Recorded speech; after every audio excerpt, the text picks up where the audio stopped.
এই আদেশ অনুসারে ভোকেশনাল শিক্ষকদের মূলত যারা পূর্বে প্রাইভেট ট্রেনিং প্রোভাইডার দ্বারা নিযুক্ত হয়েছেন ওনাদের বার্ষিক বেতন বৃদ্ধি 5% হারে করার অনুমোদন দেওয়া হচ্ছে। তো পুরো ডিটেলস আদেশটি আমরা দেখে নেব, কাদের জন্য প্রযোজ্য এবং কোন রাজ্যের ক্ষেত্রে এই বেতন বৃদ্ধি ঘটল।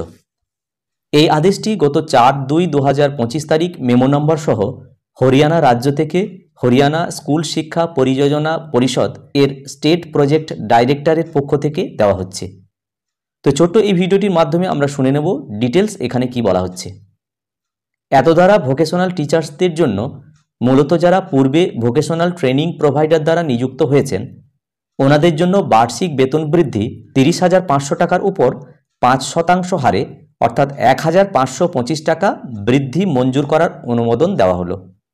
এত দ্বারা ভোকেশনাল শিক্ষকদের প্রতি মাসের সাম্মানিক 33,550 টাকা থেকে 1,525 টাকা বৃদ্ধি করে 35,075 টাকা করা হলো, যেটি 1/1/2025 তারিখ থেকে প্রযোজ্য হবে। ভোকেশনাল টিচার্সদের জন্য হরিয়ানা রাজ্য থেকে এই যে অর্ডার জারি করা হয়েছে, এই ছোট্ট ভিডিওটির মাধ্যমে এর পুরো বাংলায় ব্যাখ্যা আমি শেয়ার করার চেষ্টা করলাম। যদি ভিডিওটি ভালো লাগে এবং কাজে লাগে তাহলে অবশ্যই লাইক, শেয়ার এবং কমেন্ট করা যেতে পারে এবং চ্যানেলে সাবস্ক্রাইব না থাকলে নিত্য নতুন আপডেট পাওয়ার জন্য অবশ্যই চ্যানেলটি সাবস্ক্রাইব করে রাখা যেতে পারে। সকলে ভালো থাকুন, সুস্থ থাকুন, ধন্যবাদ।